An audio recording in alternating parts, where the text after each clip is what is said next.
Time to travel and cruise tips. We have arrived at Christchurch. This is our third place to visit on our cruise to New Zealand on the Royal Princess. We docked at Port Lyttelton, about 12 kilometres from Christchurch. We pre-purchased tickets for the shuttle bus that takes you to Christchurch. Princess Cruises charges $15 Australian per person for a return ticket. There is also a free shuttle bus that takes you to the Lyttelton town centre. The cheaper option is to take the free shuttle to Lyttelton, then use public transport to get to Christchurch. We thought the shuttle to Christchurch would certainly be quicker than going to Lyttelton and using public transport. It turned out we were wrong. Due to the limited number of buses available, there was a long wait. By the time we got to Christchurch, it was almost lunchtime.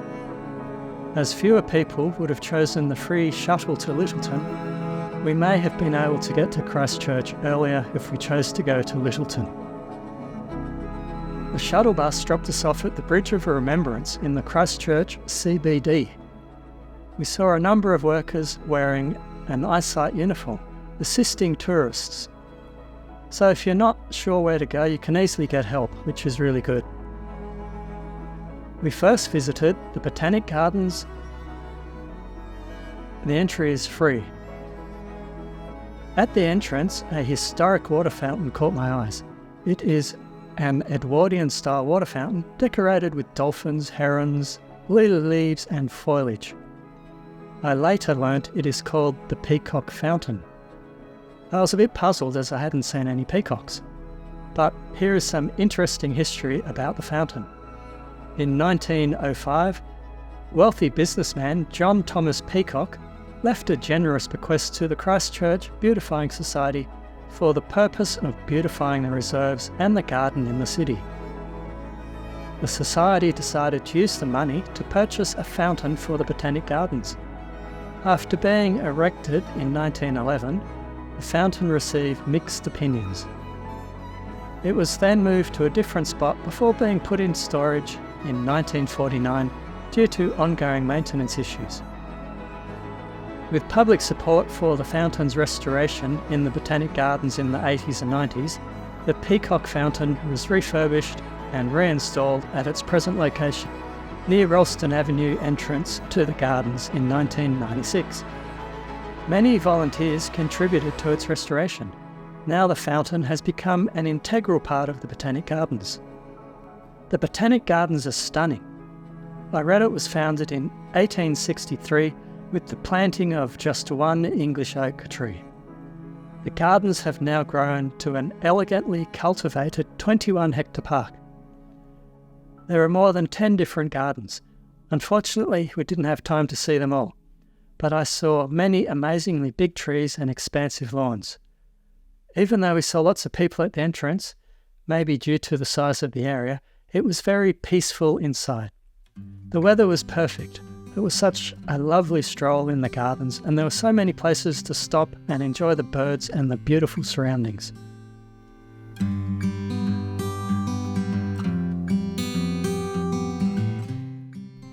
The Avon River is so pretty.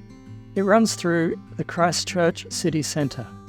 We really enjoyed taking a ride in a punt. I highly recommend this if you visit. Avon River punting is included in the Christchurch pass I purchased prior to my trip. The pass also included the tram and the gondola ride.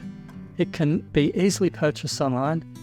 It is actually cheaper than buying individual tickets, so it's a great tip to buy in advance. There are different combos to choose from if you don't want all of the 3 attractions. Our Avon River punting ride started at the Antigua boat sheds, and it was a fun and relaxing 30-minute ride. While walking through the gardens is enjoyable, the ride on the river provides a different angle to view the gardens. Our punter took us quietly through trailing willows, which was fun and interesting. It is tranquil and peaceful. The water is beautifully clear. There is plenty of wildlife too. Our punter was funny and very knowledgeable about the history of what we saw and the trees and ducks we passed. He also told us about huge eels in the water, which he pointed out. I have heard you can also start your ride next to the Worcester Bridge, near the corner of Worcester Boulevard and Oxford Terrace, and the ride takes you through the city centre. If you want to be more active, you can hire a kayak and paddle on the river yourself, or maybe do both. We saw lots of people paddling in the water and having lots of fun. The Christchurch tram is popular among tourists. It loops within the city centre, and there are 17 stops in total. The full circuit takes around 50 minutes to complete. It runs at intervals of 15 to 25 minutes. It's a great way to explore the city centre, but the tram can get quite busy and crowded. You can, of course, use it as public transport to go places. We caught the tram from the Bridge of Remembrance to go to the Botanic Gardens, then to the punting on the river. It was convenient. If you didn't purchase a ticket online in advance, you can easily get one from the driver. There are many cafes, restaurants and shops in the city. The terrace near the Bridge of Remembrance and the Riverside Market are very popular places to visit. We also wanted to have a ride on the gondola.